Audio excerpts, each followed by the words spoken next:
or Joe, I think 2 shows ago, handed me the bass and I I played didn't. bass. Hold on. I didn't hand it to you though. Okay, he lightly tossed me his bass guitar, which explains his immaculate tone for sure. Oh yeah.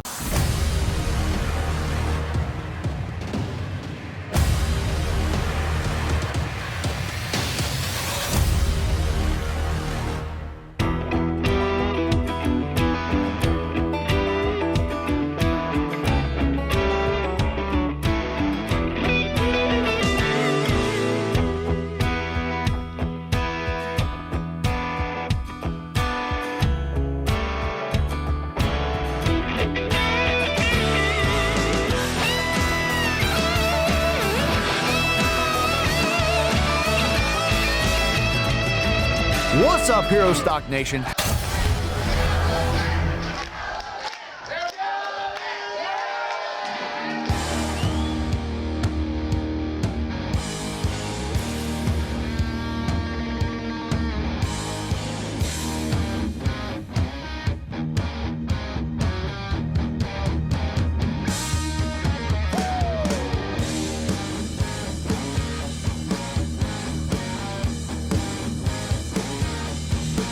Well,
You are naughty, naughty boys. That's Gallivant and life as it goes. What's up, Herostock Nation? Tom Lamog here with my co-host Matt Jones. Welcome back to the Herostock Nation podcast, where all month long we've been talking with members of each of the 8 bands who will be performing at our Ashland concerts, which, by the way, is just in a few days. This Friday night, August 22nd, is Rock Night, and one of the featured bands is Gallivant from Omaha. They're a rock band that likes to get loud and is known to have their guests begging for one more song, according to what I read on their sites at the end of their show. Hey, Matt, I got to tell you something remarkable, in my research of Gallivant, and that these guys, they each take turns playing each other's instruments. At least that's what I read. And I find that to be completely remarkable because I don't know that I know many bands who will go ahead and say, okay, here, take this, I'll take that, and let's go ahead and get to the next song. What do you think about that? I've always wanted to do something like that, but I've always thought it was really, really hard.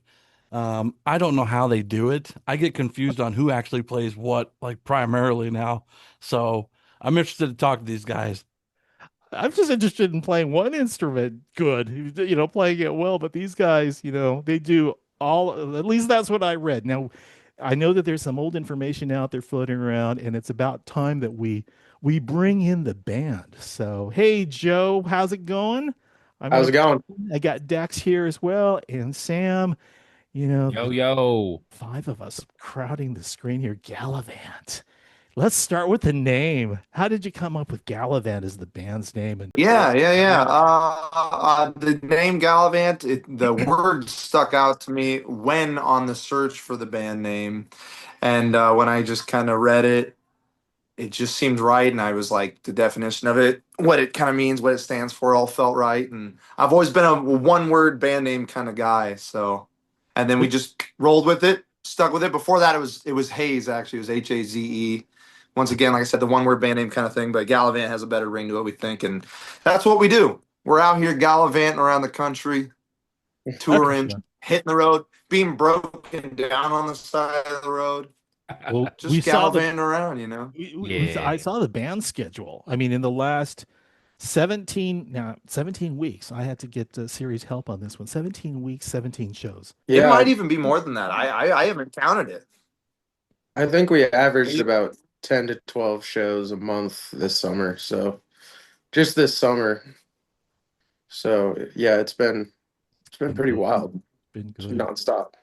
Man, well, I'll tell you what, let's introduce you guys. Starting, Sam, you want to go first and tell us a little bit about who you are, how, your role in the band, maybe something that about the band that no one really knows about. Ooh, dark secrets. Okay. Well, I have been playing music.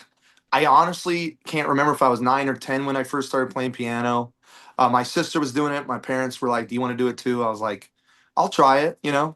I wasn't super into it, if I'm being honest. But then I turned 12. I went to a summer camp, and I distinctly remember AC/DC's Back in Black coming on.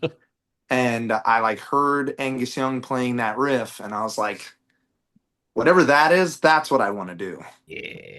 And there was another kid in my cabin that played acoustic guitar, and he showed me how to play, of course, Smoke on the Water, and a Green Day song called Brain Stew. And so I went home, and I told my mom, I said, hey, I want to be able to play guitar. I've done piano, but guitar, this just seems right. And I dived hard into classic rock, like Bad Company, Led Zeppelin, AC/DC, just anything. I just couldn't get enough of it. And so I've been playing guitar since I was 12. I am now 30. So I've been doing it for quite a while. I know you guys brought up that we all dabble into multiple instruments. Like I said, piano was my first. I still kind of do it. I wish I would have stuck with it with lessons because now I want to get better at piano. So that's kind of something I want to get into. But I also played in the percussion in the marching band. So I got to learn drum set, snare, bass, all that good stuff. So music's always been a huge part of my life since I was pretty much a teenager. And I haven't stopped since. I've been in a band nonstop since I was 14. Oh, and I see no signs of stopping yet. So in Gallivant though, I play guitar and I sing. Joe and I we harmonize a lot with each other. I'm a big fan. I know he is too of like Crosby, Stills, Nash and Young, the Beatles, and all those bands that just had really nice tight harmonies, and the Eagles and all that. But we also like to rock it as well. So dope. if you take the Beatles and maybe like heavy Led Zeppelin, heavy Black Sabbath, and put some modern rock like Muse in there, we try to piece all our favorite pieces of rock and roll together. So I hope I didn't talk too long, but that's Oh, no. that's pretty much my story. Yeah, thanks for the introduction. I'm going to go to Joe. Now, Joe, I know that there was reference about the band coming together during college. Is that accurate? Yeah, I think that's when the band really happened. Is when I joined. No, I was just kidding. No, Sam found me, and he was looking for a bass player at the time. And like we said before, I was actually aspiring to be more of a drummer at the time. But I was like, I remember telling my mom way back in the day, I don't care what I play. I don't care if it's the tambourine. I just want to be on stage and perform. I don't care.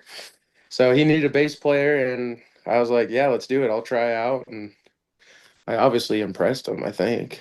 Wow. He's down. Yeah, he's downplaying his bass playing because the reason he stuck out to me is because he was playing Red Hot Chili Pepper riffs like Flea on the bass, and I was like, "Oh, this guy's good at the bass." I knew he played drums, but then I saw his bass playing. I was like, "Well, I need a bassist," and he's ripping some Flea parts, Yeah. so I know he can play the bass. Yeah. For us guitar players, looking for someone who plays bass and someone to find someone who plays drums, it's like really double the work here. But when you find it all in one person, you're lucky. You're really lucky.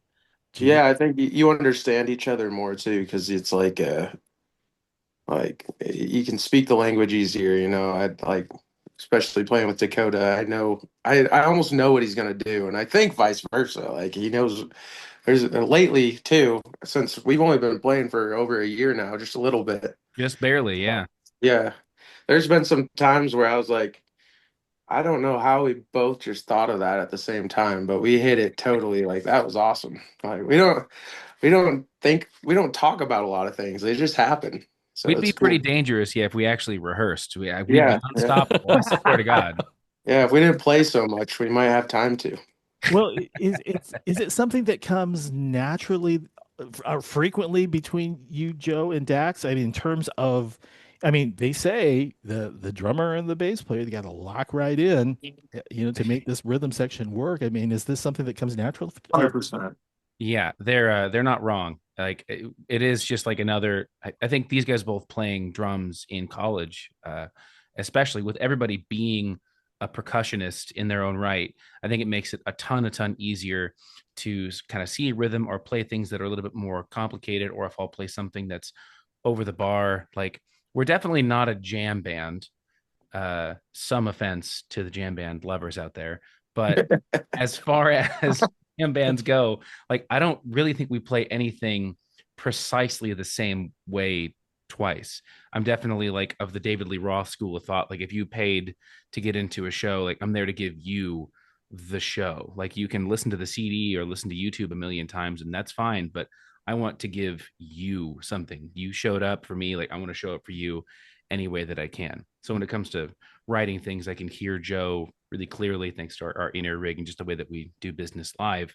And it's intuitive, I think. Like not all answers are the same every time, but when we hear something that just feels good or feels right and it clicks in, like, cool, that was great once. Let's do it again. There's 2, 3. Okay. Yep. That's somebody remember that. And then we get Taco Bell and forget. But it's good in the Somebody moment. remember that. Yeah. Oh yeah, Somebody write that down. There's that especially common denominator there. Yeah, Yeah. the Taco Bell thing. Yeah, I mean, as of late, none of our shows have gone the same. We leave a lot of room for just letting it be what it is and see what happens. And certain crowds will take us certain places, and sometimes we don't even know where the show's at. But it's fun. It's awesome.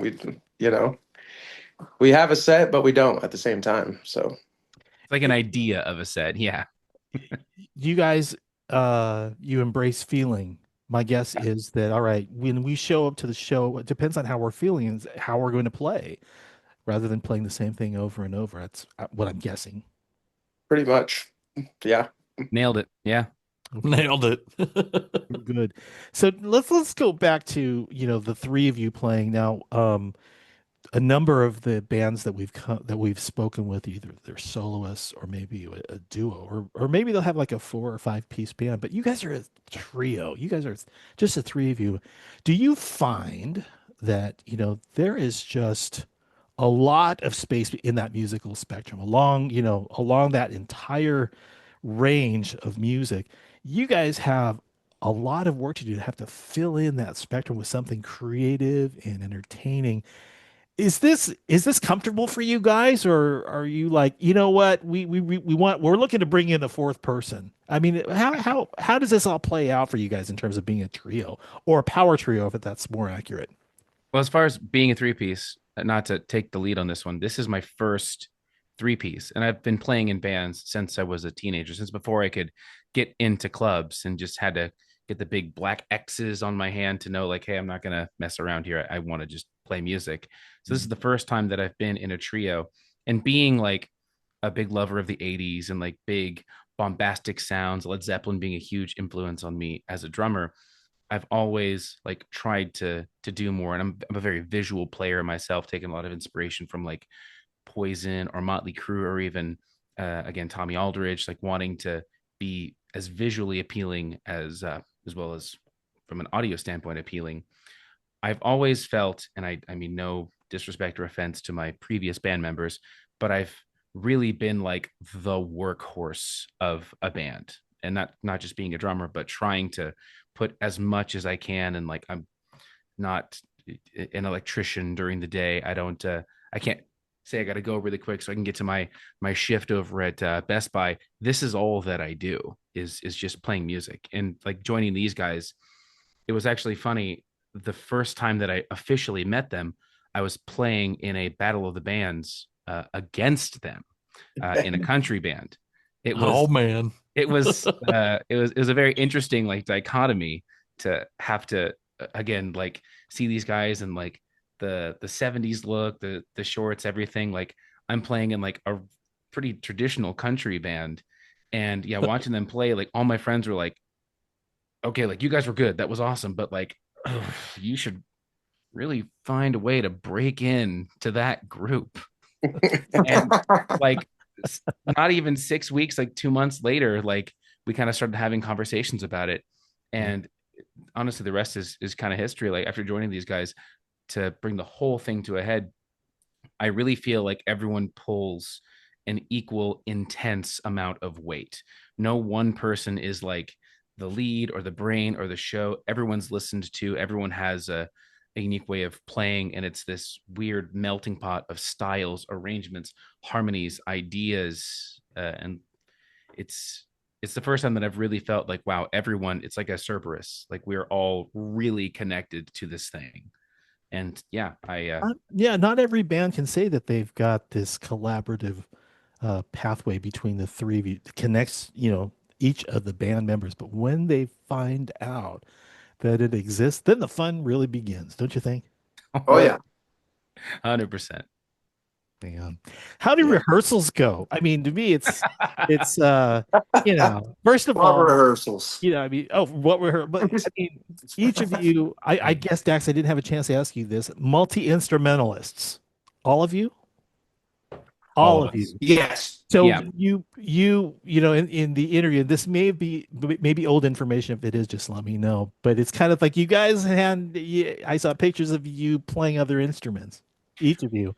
Is this something that you incorporate into your rehearsals? If this is something that you still do, and if so, how does that sound? In other words, Dax, if you happen to pick up the guitar, and Sam, are you loaning him your guitar while everyone changes? How does that work? That's interesting to me.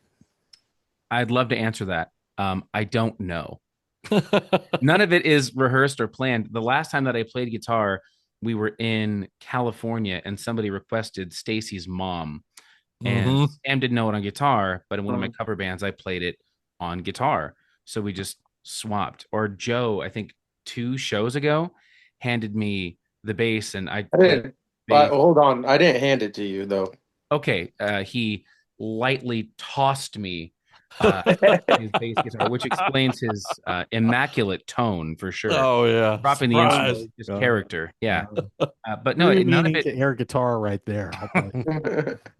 It just none of it's rehearsed. I think you lose. I don't want to say the magic because that's not true. There are plenty of bands that are very rehearsed and very very good, but a lot of the times, again, Joe had mentioned earlier, we don't know where we're going to go. Like we have an idea and there's a set, but then if we're playing a 4-hour cover show with our originals as well, someone will request something, and I don't know that these guys know it, and we kind of start it and like, okay, oh no, okay, yeah, that's Los Lonely Boys. Like I do know this one. Yeah, we can kind of get into it, and it just kind of happens, and it's if you don't risk anything, there's no risk of magic. You want to try something, and art can be, risky and kind of dangerous at times. And I really, genuinely, that's my epitaph. I believe in that, and these guys deliver.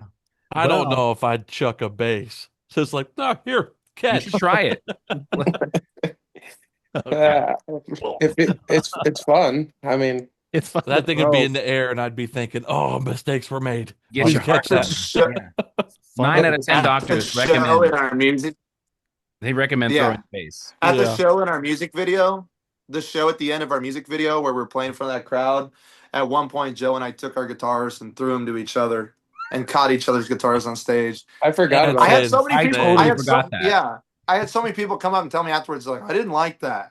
I thought for sure you guys were going to drop that. I didn't like that. I was like, I thought it was cool. Hey, Yeah. is this Yeah. something we can look forward to at Herostock? You never know. You We never don't know. No, Maybe, no one knows yeah, what's maybe. going to happen. At least Get to throwing see some Sam sticks. out there wearing Yeah, those back and cut off forth. denim shorts, Dang like right. in the video.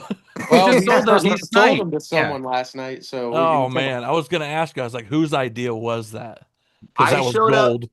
I showed up to a show and the temperature was like 112 degrees, and I was like, I am not wearing jeans to this show, and you can't wear cargo shorts because then you look like you're some dad's cover band down the street. Like for some reason the short shorts are fancier than some cargo shorts. No, I don't know. I was like, I cut my pants into short shorts because I didn't like the pants, and I was like, I'm gonna wear these tonight. And Joe's like, well, you can't go up there with those, and I have pants on. So he took his pants and cut them into short shorts, and we went out on stage and did it, and it had a better response than we expected. Now, granted, we still get laughed at, Oh yeah, but it's a love or hate thing. it's love or hate. Them shorty It's dirty rubber shorts hate. on. You guys are gonna have to play something like "Thigh of the Tiger" or something. Yeah. Ooh, there it is. Oh, It's geez. usually the biker bars where we get very mixed reviews. It's either a love or hate thing. The ladies love it, the bikers hate it.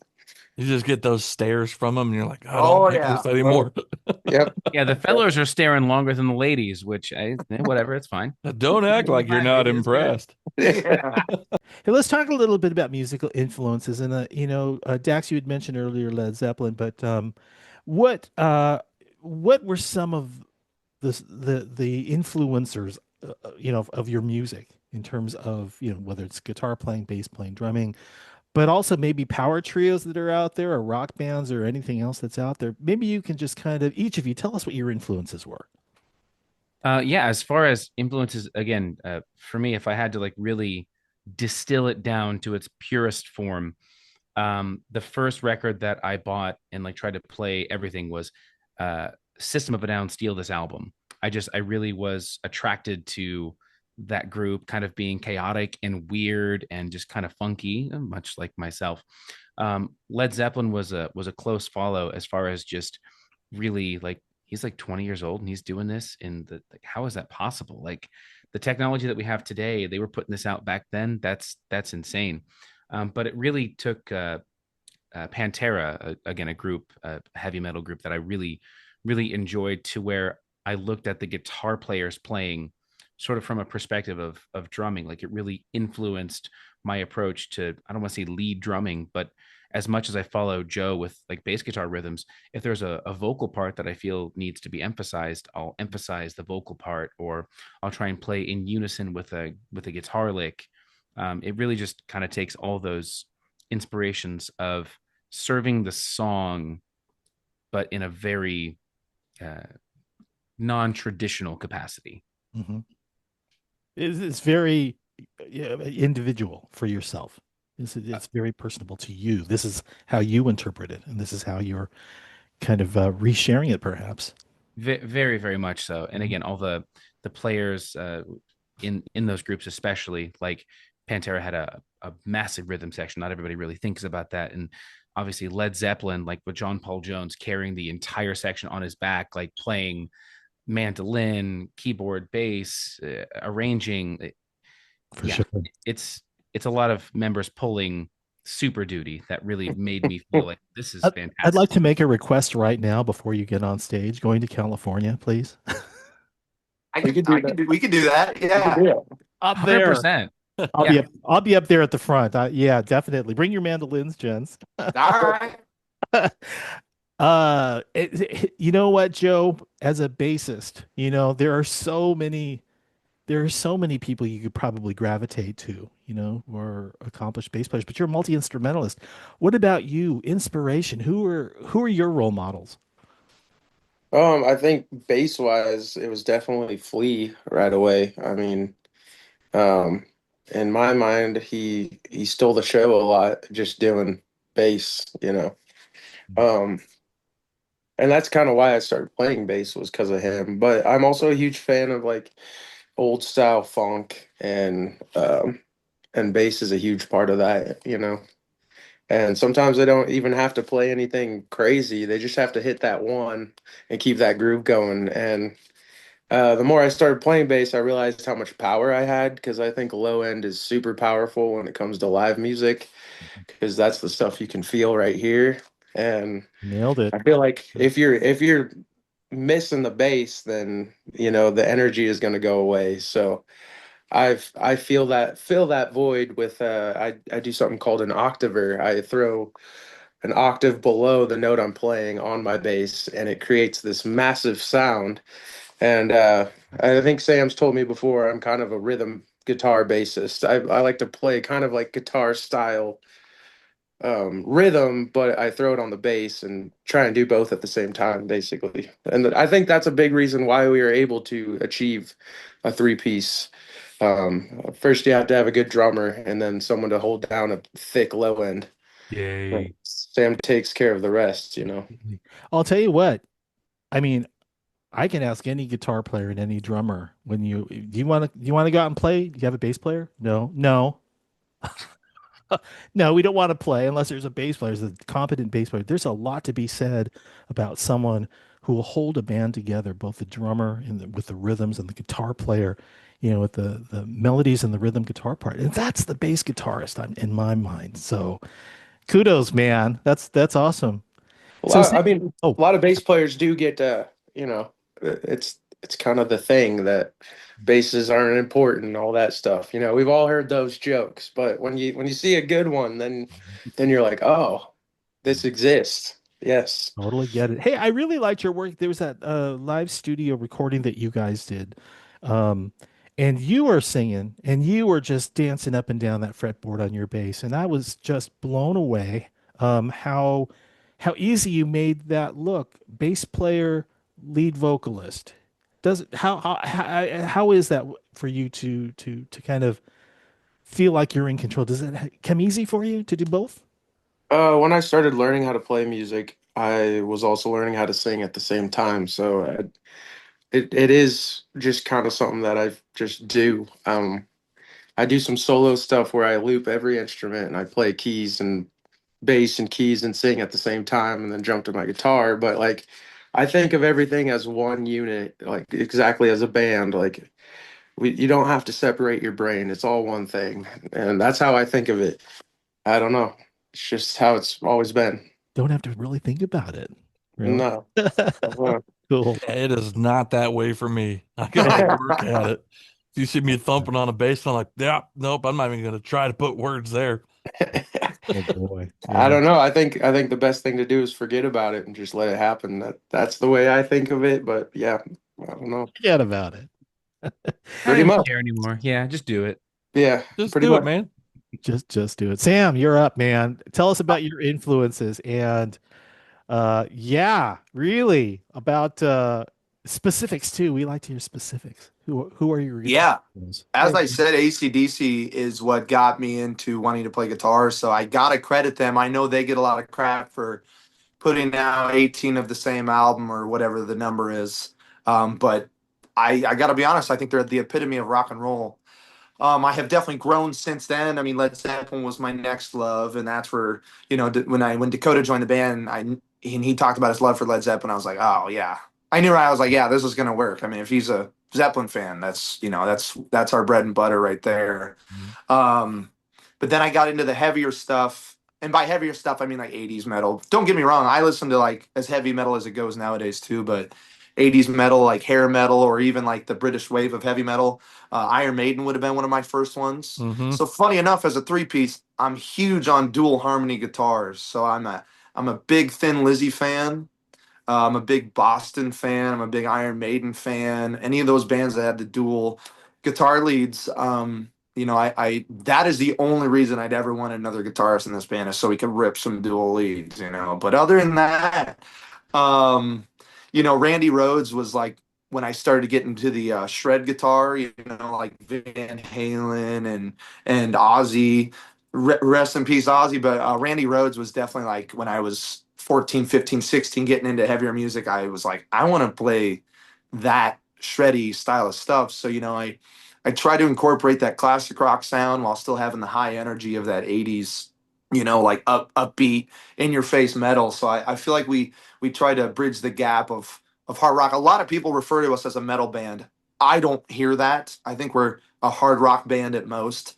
But like we have moments where I would give us a Black Sabbath nod or a Van Halen nod. So if you consider Van Halen and Black Sabbath to just be pure metal, then yes, we are also a metal band. But those are the main ones I can think of, and then I do like blues ripping stuff like Jimi Hendrix and stuff as well. So my influences go on and on and on as well. I I want to add in on there. I think a lot of people forgot what rock and roll is, and we've kind of been bringing it back recently because we hear it all the time. There's just not a lot of what you guys do out there anymore, and they think of what we do now as metal, but like I think it's just people forgot what rock is, to be Mhm. honest. Yeah.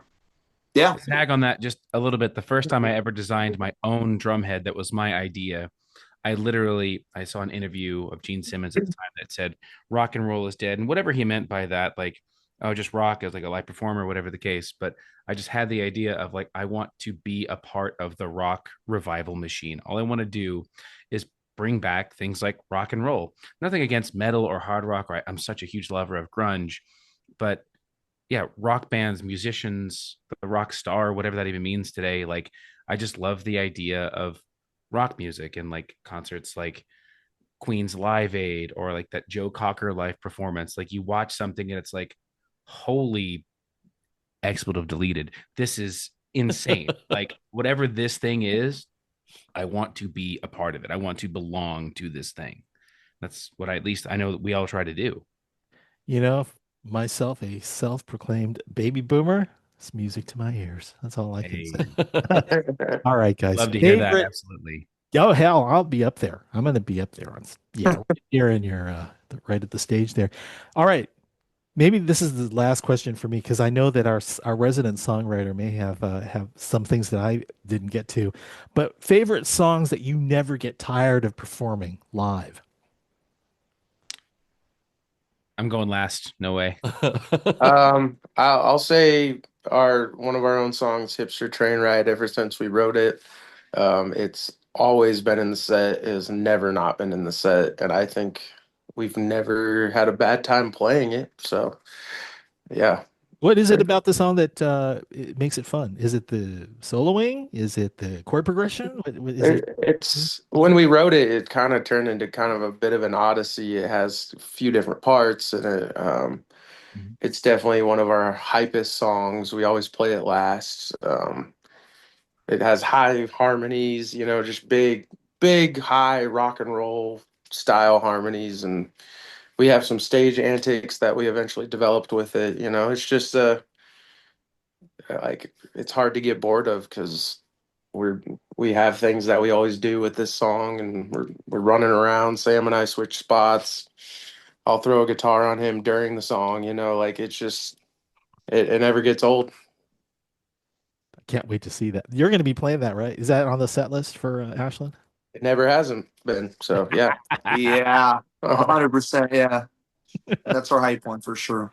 Yeah, I mean, I would definitely second that with Joe. I mean, not to reiterate everything he said, but yeah, it's definitely it's the statement of our close, for closing out the show.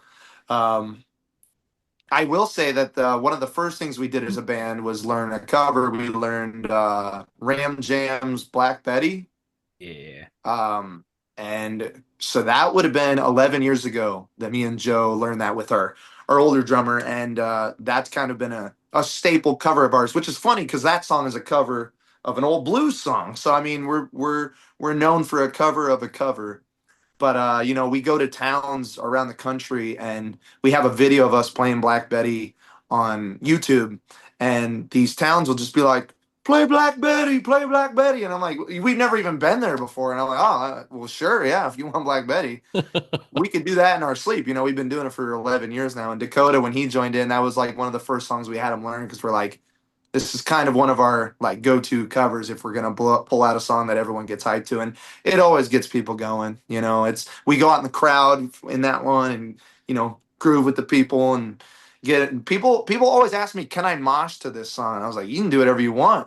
But during like the solo section where the tempo ramps up, people always like to throw down, which is cool, because as a rock band, moshing is like a gray area. Do we mosh? I'm like, please. I encourage it. Do we mosh? What's my deductible? Yeah, exactly. Yeah. Yeah. So I would throw a cover in there. Black Betty would be like something that kind of got us connected as a band early on. It's definitely our anthem cover for sure. All right, Dax. What's yours? This one's super easy for me.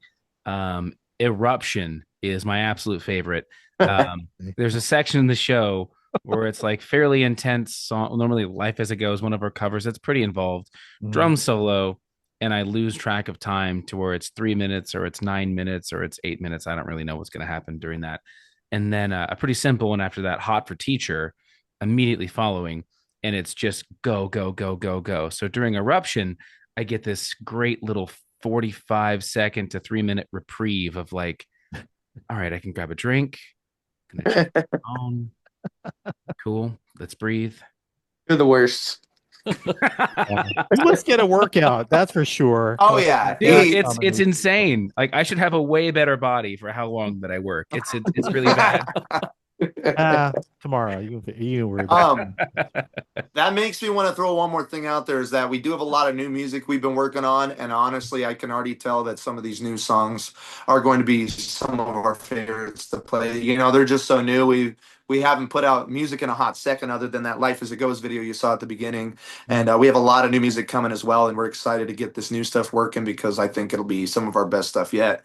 I think we all agree on that. It's been our first collaborative effort with Dakota in the band too, so it's been nice. Talk us through a songwriting session. Yeah, a lot of it is either like someone has an idea and we bring it to the studio where I'm sitting at right now, and we just kind of go for it, and then we like break it down like, oh, this part should do this should do that, hey, what about this? And we just start throwing it back and forth. And then sometimes I'll be mean and I'll take our session and I'll start playing it live. And Sam will look at me like, no, you're joking, right? And then I won't two stop. nights ago. Yeah, for sure.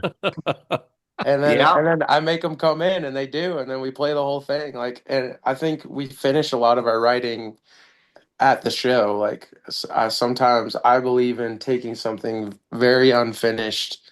And I know that we all have a good idea of it and just trying it in front of people. And I think that's where a lot of magic happens. And like, oh, this felt really good. And I could see people jamming to this, so like, let's feed off that. Let's keep going off that. And we'll bring it back and keep working on it. So does it typically wind up with the music portion of it being written and played through a few times before you guys add lyrics to it, or does that you kind of happen at the same time? It's a little bit of both. A lot of the time it does start with music or a riff, but sometimes Sam has something and I have lyrics that I've just had, and I was like, I bet these might fit, you know. So it's all different. It's never the same.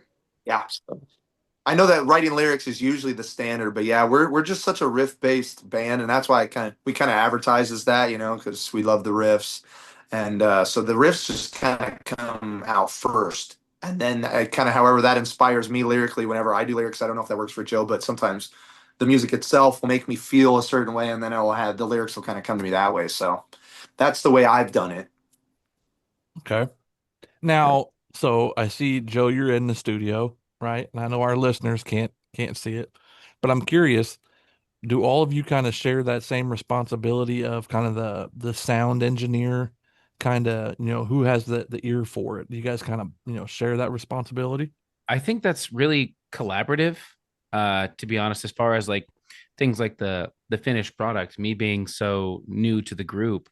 I haven't done as much like lyrical or riff based writing, but when it comes to like having a producer ear or a producer brain, like I think we all really have a lot of ideas of like, oh, let's extend this break, or like, okay, we should only do the bridge this one time, or what if in the riff, like the bridge instead did this or that, and like one of the things that made it into the final cut of Life as It Goes was like a big silent spot that I just felt like this needs to kind of be here, and that was like the second thing that I contributed to the band. Like I auditioned and these guys played it way too cool. Like, yeah, it's pretty good or whatever. Like we got a couple other, we got some friends that were thinking about calling. They might want to do this. I'm not sure. Then I got a call from Joe. Like, can you go to California, please?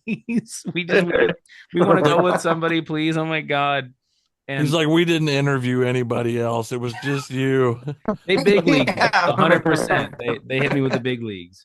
But pretty then much. it was like days later, we're recording at East West Studios in California with, am I allowed to say our source? I don't want to. Yeah, absolutely. Oh, Yeah, unless you're fellow asking named- them, not me. You sure, feel I free to don't share care. anything you like. Say whatever you want, man. He's on the great- credits. Yeah, a great fellow named Kent Hertz, who has worked with Alanis Morissette and Steve Miller Band. And like, yeah, that was one of the first 10 things I did with these guys after saying yes, was then record a song in the same studio where Pet Sounds was recorded. And I'm supposed to like look at Frank Sinatra's actual piano and then try and like, oh, this is just Tuesday. Like I was freaking out. Yeah, you're like, so lame. cool. Not. Yeah. Did you make it to the have, like- microphone? Did you make it to the microphone room? Oh my God. They wouldn't let me in there. Thank We God. we did a tour. We did a tour of everything. I'm sure I'm pretty sure we saw everything. Yeah. Yeah. We didn't have a lot of time, but yeah, that was Dakota's, like, you were maybe played those songs once or twice live with us, and Yeah. I was like, I know you can do it. Just throw it down. You got it. You got it. So when are you guys going to start touring for these recordings? Can I call it an album or an EP or something? Is this something we can refer to, or is it too early? Is this Single for sure. Oh, okay. All right. It definitely will be an album. Working Yes. on it. Yeah. Just the way of the world. You got to release singles before, unless you have a ton of money, which we Yeah, don't. that seems to be the thing with at least the people that we've spoken with, some of the band leaders and bands as well too. We are accepting donations, but yeah, Oh, if you want to make $1 million in the music industry, you better start with 2. So Yeah. tell us where we can find your music videos, any subscriber list to your to your social sites. Where can we find that? Our website has everything. It's gallivantband.com. Check it out. Okay. Yeah, we finally got a website. A lot of cool things have happened in this last year. So in the last year when I joined, and coincidentally, He's like, see, they said, hey guys, they said I'm cool. Oh, gentlemen. I'm not denying it. I say it every show. this is true. Hey man, I- we're gonna wrap it up here. It's been a real pleasure talking with you all, and it's this week Friday night, right? This week Yes. night That's out right. in Nebraska over at Country Country Drive Golf Course. And I believe you guys are on third. I think you're third up on the list, and then you'll start to see us, both Matt and I will be making our way up to the stage and making sure to applaud you guys. I'll be looking at those denim shorts going, bravo, bro. Bravo. Yeah. Hey, Best any guys final in the thoughts? game. Any closing thoughts for Hero Stock Nation before we bid adieu? Yeah, we want to thank Hero Stock for having us be a part of this year's fest. Everything they stand for, and everything they're representing. We're glad that they want us to be a part of it and letting us bring our rock and roll to their show. Yeah, come on out, come explore and witness the greatness, the awesomeness. All right. Yeah, we're also incredibly humble. I'm not sure if you picked up on that. Yeah. Oh, we've been humbled many, many times. We're very happy to be a part of this, and yeah, just I am very happy to be working with another team of people who genuinely believes in music and that rock isn't dead, that this is something that you can do. We believe in it so much we leave our animals, our homes, houses, families, we leave everything behind for a stretch of time to bring this to every corner of the country, and maybe next year every part of the world if we can get some love overseas and use these passports. It's it's a belief. You just got to speak it into existence, brother. For sure. Hey, That's right. I like it. We've been That's right. talking to Joe, Sam, and Dax of the band Gallivant, who will be performing at Herostock Ashland Rock Night on Friday, August 22nd. Go to herostock.org. Get your tickets there. What's up, Hero Stock Nation? August 22nd, Country Drive Golf Course. We're bringing you 4 amazing rock bands. Our first one to kick off, we have Deliberately Broken coming in out of Texas. We have Die Tired coming in out of Pennsylvania. We have Gallivant, which is a local band here to Omaha, and our headliner that night is Lockjaw. Gates open at 4 p.m. We're going to run till 11. It's going to be an amazing time. Head on out to Country Drive. Let's go.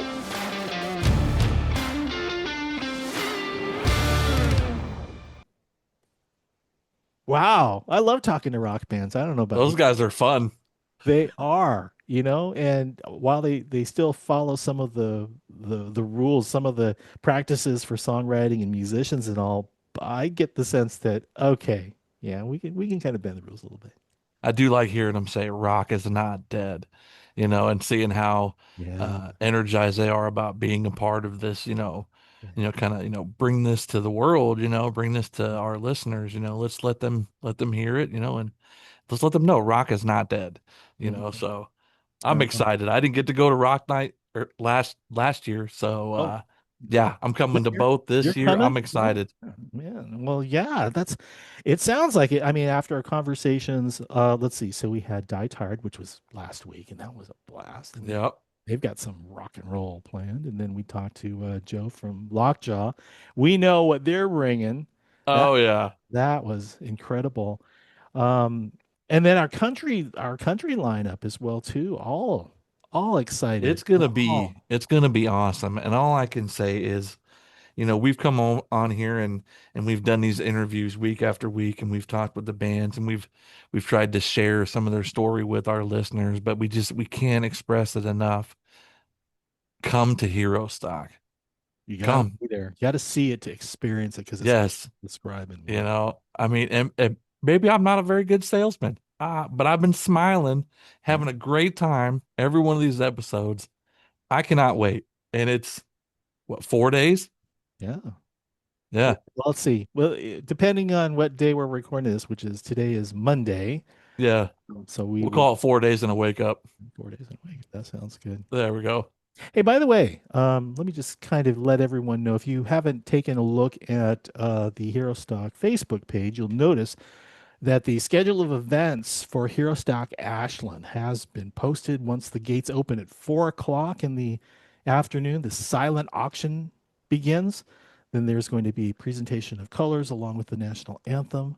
That's about 10 minutes before the first band goes on, and the first band will be Shannon Book and Deliberately Broken. Then at 6:30, it's Die Tired. Gallivant, who we just got done speaking with, will come in at 8 o'clock, rock for about an hour, and then it'll be Lockjaw for the ones who will be closing out the evening.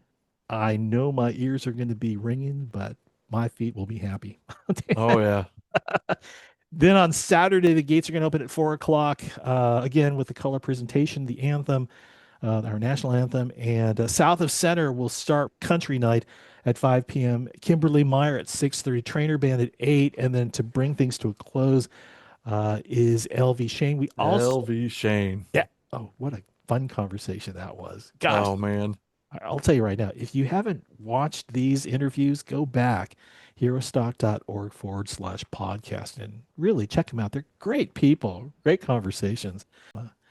Good vibes, good times ahead, my friend. What Oh say yeah. you? I'm excited, and I mean starting out doing these podcasts, very exciting stuff. You're getting an opportunity to meet some people that are in the music biz, and there's a lot of wisdom, there's a lot of knowledge between all these people, and so um, I look forward to seeing every one of them in person. I really do. The experiences that they share. I mean, we know we're only a 60-minute program here. Well, at least we know it's a 60-minute program, so we have to work within, those guidelines. And we so want to ask more questions, do a deeper dive. Yeah. But ironically, as it turns out, I believe today is the last episode of us sitting in for Jason and for Anthony. So this being the last time that you and I will be sitting down together, I'm looking back at this podcast experience has just been enriching. It's been entertaining for sure. But you got any takeaways from this whole experience of sitting in on Hero Stock podcast? Uh, this whole experience to me has just really shown me that there is a lot of possibilities that exist outside of your comfort zone. Um, Getting into music and writing, stories and playing those stories, some very personal in front of, your listeners. There's a connection you have with them, and it's not easy. It really isn't. Uh, but man, the possibilities are infinite outside of your comfort zone. And not one of them are the same as anyone else's. No. It's all been different, which is the basis of some great creative songwriting, I think. One of the real interesting things that I've noticed, but with all these bands is, and even our independent artists, that their journeys, the things that they're doing in music, the experiences they're getting, and the opportunities they're getting, they're not the same for every band. So it's not this cookie cutter kind of, do this, this, and this, and you'll be successful. If your heart's in it and you don't mind being a little uncomfortable, you could go really far. And I think meeting everybody that we've met and all the stories that we've gotten to listen to, really kind of testifies to that. We even had a chance to talk with, a couple of business owners. We started off talking with Nebraska. Oh, yeah. With Paul taking a little bit of time to talk business, and along with his experience in the Marine Corps, and then of course, you know, talking to John Barry about what their vision is in terms of helping veterans who are struggling to get some fairness in some of the things that they're dealing with, and just the actions that they're willing to take. It's really remarkable. And over at the Herostock on this Friday and Saturday, there are going to be resource booths that 50 or more, I believe, are going to be showing up, talking to veterans, first responders, and Gold Star family members. Maybe they can offer some service or support in some way, shape, or form, and they're going to be there along with our sponsors who are just thanks to their generosity, they made Herostock what it is, a lot closer than what it was just on paper to reality. So yeah, I'm excited to see that it's coming up at the end of this week. And well, anyway, my friend, I don't think this is goodbye because there was one more artist that we did say we were going to interview. Yes. Yes. Shannon Shannon Book. Book. Yes. Shannon Book, yes. And we have a certain surprise waiting for him as well as our listening audience. And we're going to make that announcement that has to do with Shannon Book, with whether we're going to continue this podcast. Will Jason give us the go ahead to continue on? Who knows? Or Who not. knows? We don't know. But you definitely want to check us out over at Herostock Ashland this Friday and Saturday over at the Country Drive Golf Course. And yeah, get the news there. And www.herostock.org. If you haven't signed up to subscribe to the news, make sure you go there and put in your email address and we'll be in contact. Matt, as I always say, final words. Oh, final words. I wish I didn't have them, but I got a feeling that this is not the last that people have heard from Tom and Matt. Did you hear that, Jason? Okay. All right. Well, listen, everyone. We will see you in Ashland. And I'm Tom Lamog, Matthew Jones for the Hero Stock Nation podcast. We'll see you soon.